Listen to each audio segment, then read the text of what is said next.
Hey guys, it's Ben the Coin Geek at Old Pueblo Coin. Thanks for joining me today. Here where we have a new purchase video from the Carson City show. I just got back from Carson City and I had a great show. Please remember to like, share, subscribe.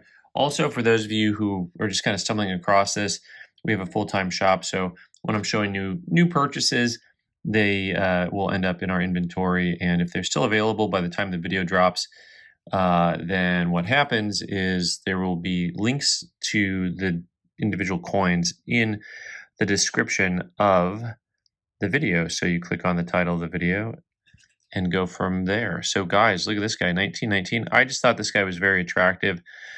Some of you don't like this dark tone. This reminds me a lot of the commemoratives from the early 20th century. This 1919 is graded MS66 full bands, and I thought it was just really very, very attractive overall. Just kind of a neat coin with lots of character to it. The full bands is that nice middle set of bands across the fasces. But if you look, I mean, look at how strong that entire area is. The fasces, just all the bands are nice and full. This is a coin that is going to be, let me see, this is going to be right around 1475 on that guy. I'll try to remember to hit the price points and all these. It was an interesting show. It wasn't, sometimes I buy a lot more than I bought at the show, but I felt pretty good about getting a little bit of a variety. Not as much of a variety as I wanted. There weren't many world coins for me to look at while I was there. And there were not as many coins like this beautiful 1942 proof 10-cent piece. CAC graded proof 66. Just a very, very nice piece all around. And this guy is $225 on this guy. Most all those proofs will have that full strike to it, so they're not going to get that moniker of full bands on the proofs. They don't bother doing that on those guys. All right. Next up, I got a 78cc. Had to buy something Carson City while I was there, right? This one I thought, I just kind of liked the toning on, so it's kind of a nice original coin. We'll take a closer look, but this is graded MS64. And on the 78 coins from 1878 in general, the Morgans, they come really kind of, how would I put this? They have a lot of chatter to them oftentimes, like lots and lots of little marks. See those little marks on the cheek? Sometimes you'll just see that throughout the entire field.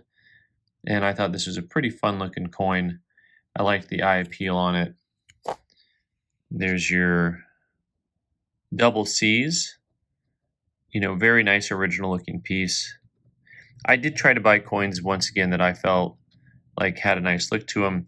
All in all, it's, it can be hard to buy at a show sometimes and still have enough room to be able to resell it.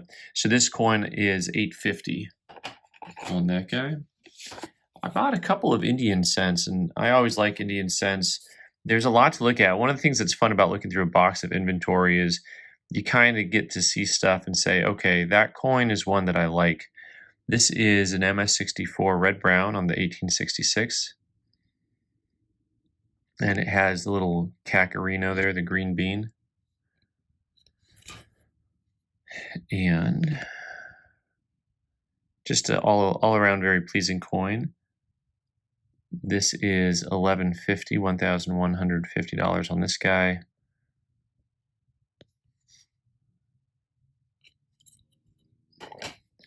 Good coin, good coin. I once again, didn't find a whole lot of stuff that was kind of in the lower price points that I liked, but I did find this, and this is super, super fresh looking. This is an 1943 San Francisco Mint MS67. No full bands. We talked about the bands earlier. You can see the difference on those bands in the center of the fasces, how there is just one big fat line on there. And this guy is $75 for a very, very lovely mercury dime. This is a coin I bought for a customer. And you know, there are people that are trying to find and put together low-grade sets. This is an AG3. I think the hard part about a lot of these is getting them to actually straight grade. But a lot of guys put together a low ball set, and that's a coin that's on that list. Let me see. Next up, I got this guy in. So this is a $5 educational, 1896 $5 bill. PMG graded this a 15. It has a little bit of some like pinhole action here at the edge, but you know, the overall look of the note, it's very well worn, has some rust spots, but that design is just so pretty. Many people consider it to be the prettiest US design ever made, and you can kind of see why. And the back here, also, you know, a well-worn note as you'd expect on a fine 15. It does mention the minor rust on the holder. And this is, you know, entry level, it's expensive still. I mean, this is $17.50 on this note. I got one other banknote while I was there. I'm a big fan of big 50s, and this large size 50 is graded VF25 by PCGS currency. This will run you $5.75 on this guy. But very neat looking note. All in all, of course, the detail is super cool. The ship in the harbor. Liberty with the caduceus here, but it says, look at this, Panama, right? And so this is actually an homage to the opening of the Panama Canal, as you have a ship on the other side. Pretty cool. And you know, I don't know you know, geography. I barely found out that Sacramento and Carson City are close together. Little light tower in the background there. I'm wondering about the geography of this mountain here in the background, this hillside, how realistic that looks vis-a-vis being in the Panama Canal.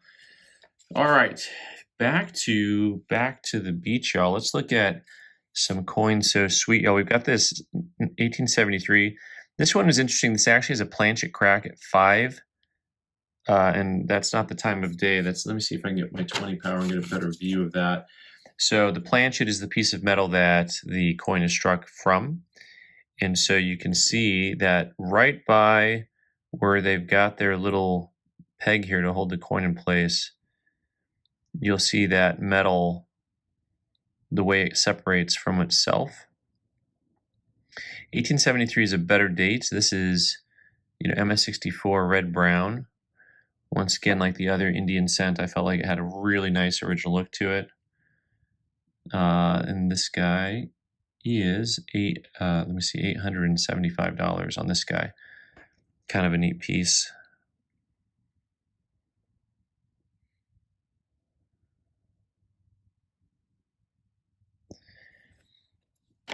Okay, speaking of neat, 1900.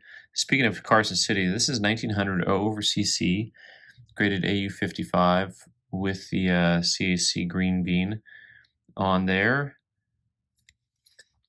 The over CC is one of my favorite little type varieties. This is one of the few things that I look for when I look at coins, and you can see the two C's coming out of the O, depending on the angle that I get that at. You can especially see the one here that at that angle coming out of the right side, and then the one on the left side you can see a little bit better at this angle. But you've got that really cool variety where, you know, if I see these coins raw, I look for that CC over date. And so you can see the outline of the C on the left, and then you can see some pretty big pieces of the C on the right. So this guy is $425 on that bad boy. Why was he a bad boy? Okay, next up is a coin that is not necessarily being priced based on the grade on the holder. MS64. This is the type of coin that if CAC stickered Annex soapbox holders, which I think they should, you can just see the coin is super fun and going to be worth more than just your standard graded coin. The level of eye appeal on this coin is off the hizzy. It's just pretty, very pretty. I mean, you get a little bit of every color on there. And so this particular coin actually is not 175. It's going to be 140 is going to be the total on that guy. But just a pretty coin, something that would look nice in anybody's set. Not super expensive. Shipwrecks. I actually bought a shipwreck coin and sold a shipwreck coin while I was there from Santiago, Chile. That was the USS Central America. This is a shipwreck called the SS New York, and this is from Mexico, 8 real from Gio, Guanajuato, 1834. So pretty cool early date, 8 real with the shipwreck effect on it. And also the planchet. This one I was really fascinated with too because it's got this planchet crack, which I think probably happened after being underwater for a long time. That's my guess. You know, I don't know for sure because, you know, I wasn't there and it wasn't me. So 420 on that guy. I think one of the neater kind of shipwreck coins that I've seen. It's just fun. You know, people collect shipwreck coins oftentimes by the provenance, and so having the holder is one of those times when having the holder is very important. You know, having the actual provenance makes a difference. All right, so next up we have a barber quarter from the Philadelphia Mint. This is the Legend of 1900, and it is Mint State 64. Just with, once again, kind of a nice original look to it. Gotta zoom out so you can really see this one. You know, that actually gives you a pretty good view of it.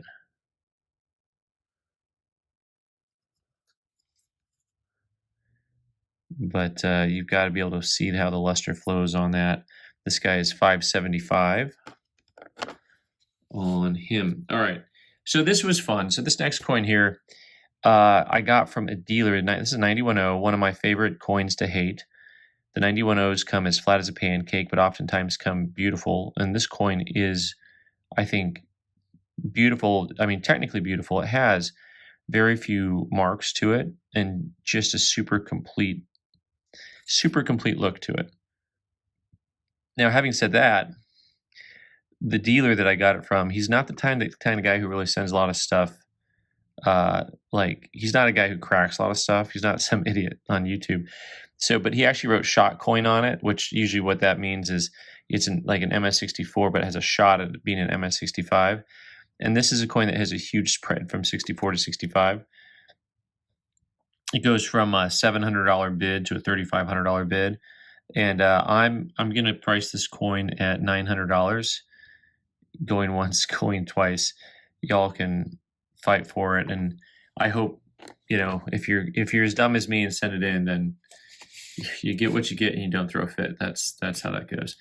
All right, Lincoln Cents. Hello. Okay, so for those of you who collect Lincoln Cents, you already know this.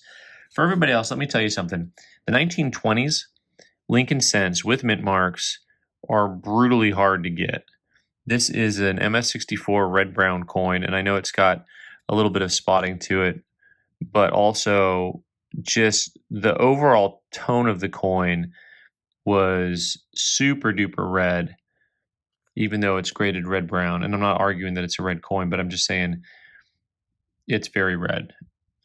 So neat coin. So 1920s Denver Mint, San Francisco Mint coins, very, very tough to get in the Lincoln Cent series. This guy is 425, and I think you'll like it. I think you'll like it. Oh, speaking of shipwrecks, this is not from a shipwreck. Look at how pretty this is. 1753 Bolivia, 8 real. Look at how pretty this is. But this not from a shipwreck, although it's got the shipwreck look to it like it's been cleaned. It's from an excavation recovery, and they call it Unk Details. They don't say details, which is interesting. They call it excavation recovery. Cerro Rico hoard. I don't know this. I don't know the hoard, but it's super cool. And yeah, $725 on this guy. $725. Look at the cross.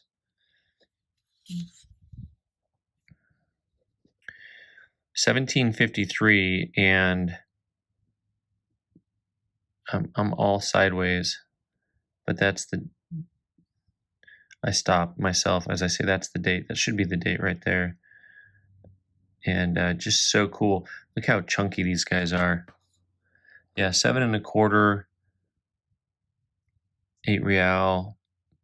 But realize, sometimes you see these things and you think, oh, it's just so worn. This thing is pretty much as struck. That's how they were making these guys. That's how they were doing it.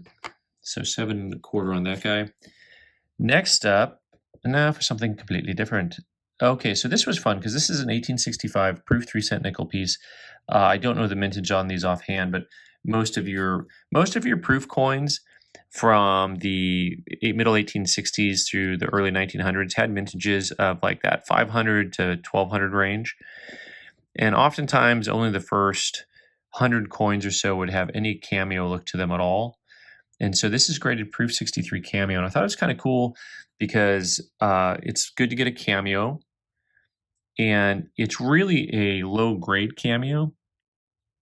But the cameo is where the money's at on these guys.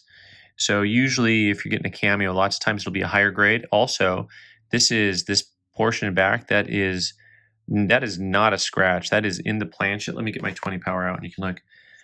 But this is a $2,000 coin because of the cameo. But I'm wondering if they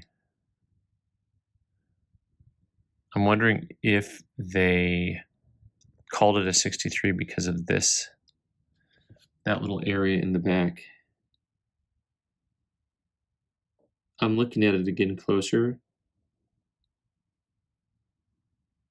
I'm convinced that's in the metal, and I'll tell you why. Because although it looks like a scratch, if you look at both portions, so over here on the right side by the column on the right where it goes into the actual planchet, the metal, you can see some like fraying, and also same thing here on the left hand side.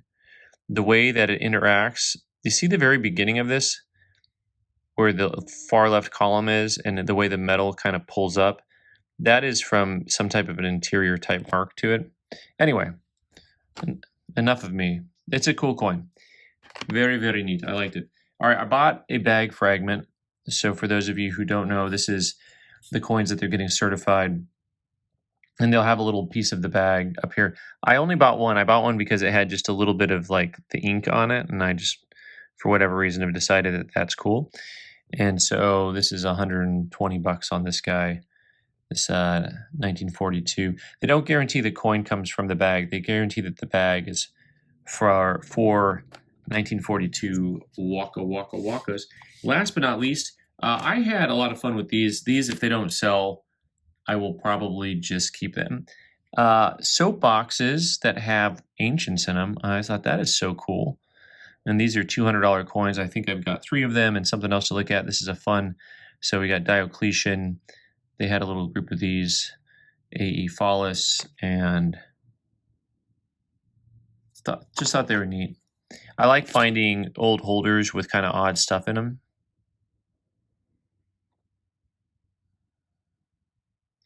And so these 3 kings I bought, and I thought they were really cool. This is also, let me get a far away view first. Galerius, another Follis. With they call this an AU 55, and that's a nice, that's luster on there, guys. That's what that is. So just kind of a cool piece. You can see the luster still. You know, the planch, it's all kind of crackly.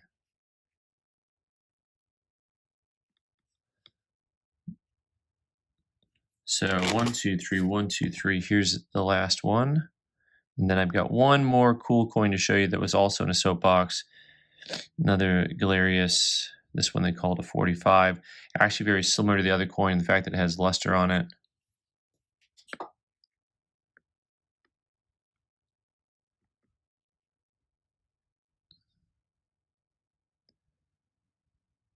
Just kind of some fun stuff. Last, but definitely not least, had this peso, 1900 peso. And so once again, just kind of having fun buying world and ancient coins in old soapbox holders. I find that to be kind of just a little thing to have fun with.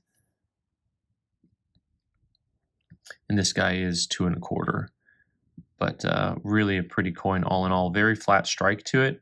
You can see the luster pretty much goes all the way over the coin with a little bit of toning to it. And they called this an AU55, and that's fine. I mean, it's not. I don't think the coin is technically unk. I do think I could have called it a 58 and not been. If they would have said 58, I wouldn't have been mad.